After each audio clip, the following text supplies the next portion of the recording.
quiet corner of Buckingham Palace, big changes are happening. Prince William steps up to the throne as Princess and shares King Charles's heartfelt final wish. What could it be? This sweet and surprising secret has everyone buzzing, especially William and Harry. Join us as we uncover Princess and revelation of the King's final wishes. A father's final wish. When Princess Anne walked into the big room, everything suddenly became different. People stopped talking and the room became quiet. The sounds of glasses clinking, laughter and music faded away. The room, which was previously filled with celebration and casual conversation, became completely still. No one had to be told to be quiet. No go. Hard demanded attention, but everyone could tell by the look in Anne's eyes and the letter in her hand that something significant was about to happen. She remained silent. She did not glance around. She walked with poise and elegance to the middle of the room. Her expression was serene, yet solemn. It was obvious she held something fragile. The atmosphere became tense as if the room was waiting in anticipation. Gradually, members of the royal family approached her. They appeared concerned, mournful, and empathetic.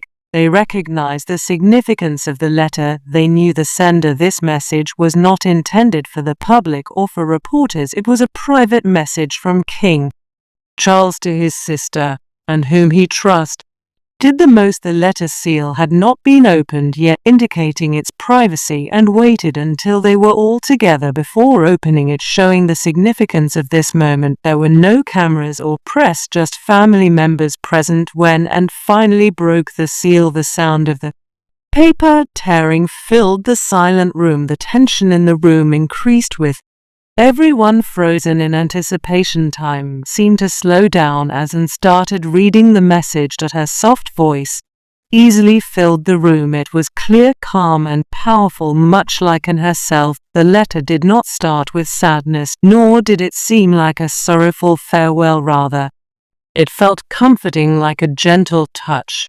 Much on the shoulder, King Charles had written something filled with warmth and genuine concern. Even as he neared the end, his focus wasn't on himself, but on the people he cared about and the nation he had dedicated his life to serving. He did not write about his past memories or regrets, but instead focused on the future. He did not leave personal notes for each person, but instead wrote about the importance of the family staying united. He expressed his confidence in Prince William and his ability to lead. Over the past year, everyone had seen how William had taken on more responsibilities quietly and without fanfare, demonstrating his leadership skills. Through this letter, King Charles made it clear that William was prepared for the role. The head. However, calmer Charles did not only tell them to listen to William, he requested that they assist him, advise him, and stand by his side during difficult times. It wasn't about titles or formal events, but about resilience, family, and affection. He emphasized that they were not just a royal family, but a united group, a connection and a lasting influence. And William, despite his strength, could not bear that burden all by himself. Some people started to cry as and continued reading. Their tears were just because of the man they had lost, because of the intense emotion in the heartfelt message. Charles had requested kindness, peace in the family, looking out for each other, staying collected and protecting their shared bond. After Anne finished reading the letter, she carefully folded. The room was quiet, with no applause or words spoken. However, there was a sense that something had changed. It felt like an unspoken promise was made. They would honor his wish and continue his message through how they live their lives. It wasn't a goodbye, but a new start. The letter served as a gentle yet impactful reminder that love, unity, and loyalty can overcome grief. In the quiet moment, with family and memory surrounding them, the king's final message subtly united their hearts together. But why was Princess Anne the one to read the wish? Why not a member of the Parliament, or even Camilla? The unshaken strength of Princess Anne Princess Anne is unique in the royal family because she doesn't seek attention. Her strength is in her quiet and powerful demeanor, while others in the family may attract drama and headlines, and just focuses on her work without complaining or boasting. From a young age and stood out as unique. When she was only 19 years old, she accompanied Queen Elizabeth and Prince Philip on a formal visit to Australia and New Zealand, where she displayed a strong work ethic. This trip was not just for leisure, but for official duties, beginning her lifetime of royal responsibilities, and made public appearances only when necessary, not seeking fame or glamour, but dedicated to serving others. She urged all her roles with the same level of seriousness and commitment, and never allowed the royal lifestyle to divert our attention. During the 1970s, when she was in her 20s, she became one of the most active members of the royal family. She was so busy that she attended more than 500 official events in a year. Some questioned if the royal family worked hard enough to deserve their position, but her work ethic was undeniable. She worked tirelessly, traveled extensively, and interacted with numerous individuals, always maintaining politeness and focus. Or involvement in charity became a major aspect of her life. In 1970, she became the president of Save the Children UK. She did not just pose for pictures, but rather worked actively by meeting children, visiting crisis-affected areas, and raising awareness for children in need. She served in this position for almost 5 decades, showing remarkable loyalty. It wasn't just a job for her, it was a heartfelt mission. Her dedication helped portray the royal family as compassionate, concerned rather than just formal and distant. And remained committed over the years. While her brothers made headlines for personal issues and remained composed and avoided any scandals, she did not seek approval. She just wanted to do what was right. This approach earned her admiration and respect. Her honesty and reliability did not go unnoticed by people. When Queen Elizabeth passed away in 2022, and wasted no time and showing her loyalty to her brother King Charles, she understood her responsibilities and took on her role without hesitation. During his coronation in 2023, and was appointed as Gold Stick and Waiting for 80 and for 28, a prestigious position that made her the king's personal guardian, leading a massive military parade of 6,000 individuals on horseback, and demonstrated not only symbolism,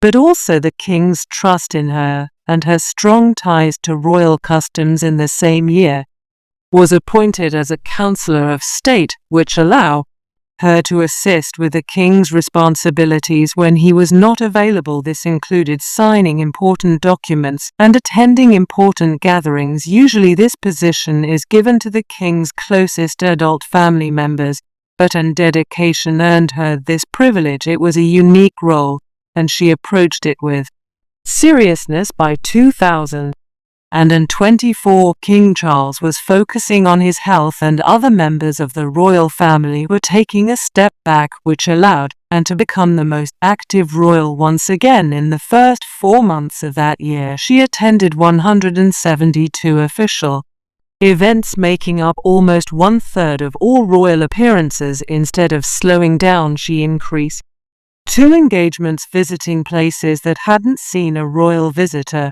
And a long time this effort was well received by the people, who could see that she still cared. Or influence extended beyond the borders of the UK. In February 2024, she went to Sri Lanka to honour its 75th year of freedom. As the king could not attend and went to his place, she participated in events, met with leaders, and emphasized the importance of the UK's relationships within the Commonwealth. Later on, she travelled to Guernsey and Sark to commemorate their 80th anniversary of freedom after World War II. Her presence was not only respectful, but also significant, and maintained a strong connection to the military. She held several honorary titles and consistently showed support for soldiers, veterans, and their families. Her visits were not just ceremonial, as she actively listened, showed care, and always made time for those she met. She always remembered regular people too. In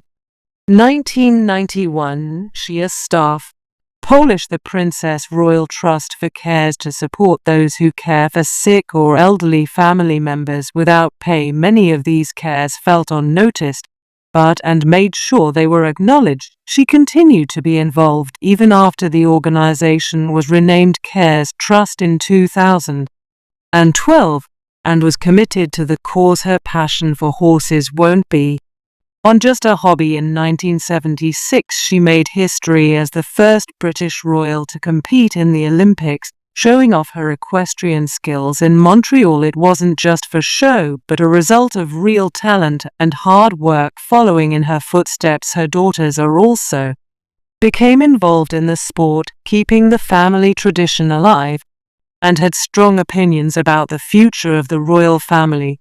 She supported King Charles's idea of keeping the family smaller and more down to earth, but she cautioned against going too far. In her view, the public still wanted to see the royals out and about, so balance needed to be maintained. If the family became too small, it would not be effective. Someone needed to represent them, and she was always willing to step up. She silently guided Prince William, offering him wisdom based on her years of experience. She did not give him lectures. Instead, she demonstrated how to behave, how to listen, and how to remain humble. Her actions were more powerful than any words could be. In 2003 and 2024 surveys showed that the public considered her one of the most highly regarded members of the royal family. While some royals countered difficulties in excel or consistent, dependable, and committed approach to her duties earned her admiration for mothers. Princess Anne may not have looked for it attention, but she gained the admiration of the public by showing resilience and dedication over the years. In a royal world often dominated by headlines and drama, who quietly holds the monarchy together, who works without applause, leads without noise, and earns respect not through scandal, but through service. Princess Anne life proves that concern, distance, character, and quiet strength can leave the deepest mark. Prince William's journey to the throne.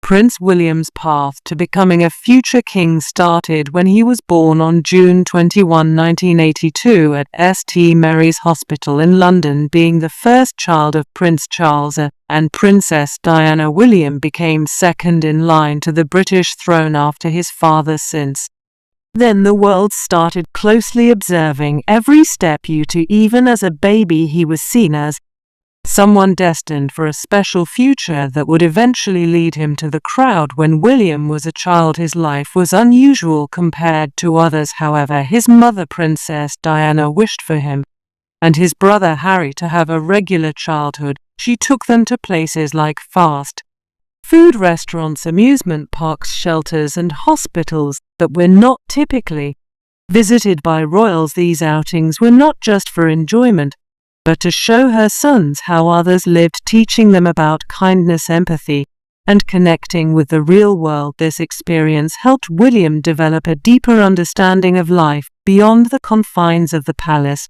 Despite having a lot of duties growing up, William was still a playful and curious boy who enjoyed being outdoors. He had a lot of energy and liked to explore. Sometimes his curiosity led him to mischief, but it was all part of his charm. His family gave him cute nicknames like Wombat from his mother and Willie from Harry. Despite being a prince, William was a caring son and brother to his family. William got older. He started to change a big game, quieter, more thoughtful, and very mature for his age. This was especially evident during his time in school. He went to boarding school where many people saw that he acted calm and serious. Princess Diana often relied on him for support. She referred to him as her little sage, indicating that he was wise and understanding even as a young child. He made his first official public appearance at a cathedral in Wales when he was 9 years old. This marked the start of his royal responsibilities. He joined his parents and brother on trips like one to Canada, where he learned about being a future king. But not everything was easy in William's life. In 1996, his parents officially got divorced, and just 1 year later, tragedy happened. Princess Diana died in a car crash in Paris on August 31, 1997. William was only 15 years old at that time. He was at Balmoral Castle in Scotland with Harry and their father when they heard the news. It broke their hearts. On September 6, the whole world saw William and Harry walking behind their mother's car. Often at her funeral, this image touched the hearts of millions. It was a sad moment that made both boys mature much quicker than normal. After his mother's death, William carried on with his education by attending Eton College, the school different from the ones his father and grandfather went to. At Eton, he studied subjects like geography, biology, and art history, while also participating in sports such as rowing and water polo. Despite his efforts to blend in as a regular student, he was constantly followed by cameras and newspapers who were very interested in him. After graduating, William took a year off to travel and see the world. During this time, he underwent military training, volunteered with charities in Chile, and visited Africa. These experiences allowed him to gain a deeper understanding of various cultures and lifestyles, broadening his perspective on the world. William started attending St Andrews University in Scotland in 2001 to study geography. It was his first time living with peers and experiencing more independence. We met Catherine Middleton, a fellow student, and they started his friends. But their relationship grew into something more over time. They eventually got married, and Catherine became a princess when William became the Prince of Wales. After finishing university, William began his military service. In 2006, he enrolled in the Royal Military Academy at Sandhurst. Following his training, he was appointed as a second lieutenant. Later on, he underwent training to fly helicopters in the Royal Air Force. By 2008, William had obtained his pilot's license, and by 2009, he was actively participating as a co-pilot in search and rescue operations while stationed at Ara Valley and Wales. William took part in over 150 rescue missions. These real-life emergencies provided valuable lessons, encouraged teamwork, and the challenges people face. This experience helped him mature as an individual and as a leader. At the same time, William began to take on more responsibilities as a member of the royal family. When he was only 21 years old, he was appointed as a Councillor of State. This allowed him to carry out official duties on behalf of the Queen when she was not able to. He travelled the country, such as New Zealand and Australia, on official visits, always representing the royal family with kindness and warmth. People appreciated his humble demeanour and caring personality. Wherever he went, he was known for listening attentively, showing genuine interest, and making people feel acknowledged and important. In 2010, he flew a helicopter to rescue someone near Liverpool. During another mission, he assisted in saving sailors in the Irish Sea during a severe storm. In 2012, he spent 6 weeks in the Falkland Islands, continuing his search and rescue efforts. Though he stopped active service in 2013, he stayed involved in military activities. He participated in memorials and regularly attended events recognizing military members. Prince William chose to continue with his royal duties, while his brother Prince Harry decided to step away. And 2020, as Queen Elizabeth II got older, William and his wife Catherine took on more responsibilities within the royal family. They began to focus on important issues that were meaningful to them, such as mental health, children's rights, and the environment. Their leadership style, which was both Both gentle and focused earned them respect and admiration. For many people, they were seen as a supportive and wise team known for their care and patience. William has spent his whole life getting ready to be king, but he hasn't hurried to become the ruler. Instead, he has taken the time to learn, understand,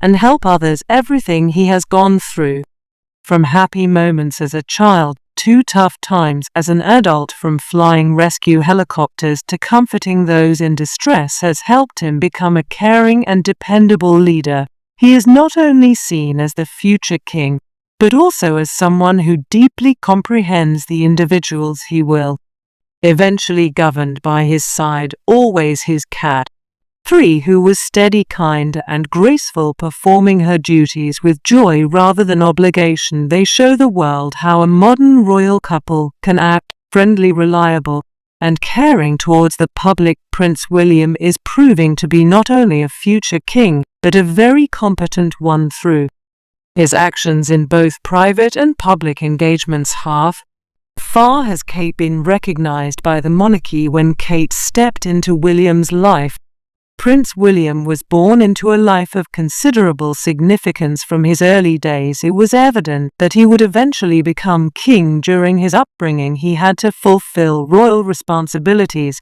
and attend public functions and live up to high standards. He was constantly observed by many and trailed by the media, carrying the aspirations of a nation. It was a challenging existence marked by moments of happiness, but also profound sorrow, particularly following the death of his mother, Princess Diana. Despite facing immense pressure and scrutiny, William persisted. However, everything took a turn when he encountered someone who brought positivity and equilibrium into his life. Her name was Catherine Middleton, but many know her as Kate. She entered William's life at the perfect time. They met at the University of St Andrews in Scotland. Initially, they were just friends, attending classes, sharing laughs, and supporting each other like any other students. However, their bond grew into something beautiful. Over time, their connection deepened and their friendship slowly armed into love. Throughout this journey, the world watched with quiet curiosity and hoped. Their romance developed slowly as they spent time getting to know each other and facing life's challenges together. William eventually proposed after several years, which was a highly anticipated and joyful event. Their wedding occurred on April 29, 2011 at Westminster Abbey in London, with millions of viewers witnessing their vows. It marked not just a royal union, but also the start of a new chapter in their lives. From that moment on, Kate was more than just William's spouse. She became his equal in all aspects. Gracefully entering royal life, she was prepared to assist him and help the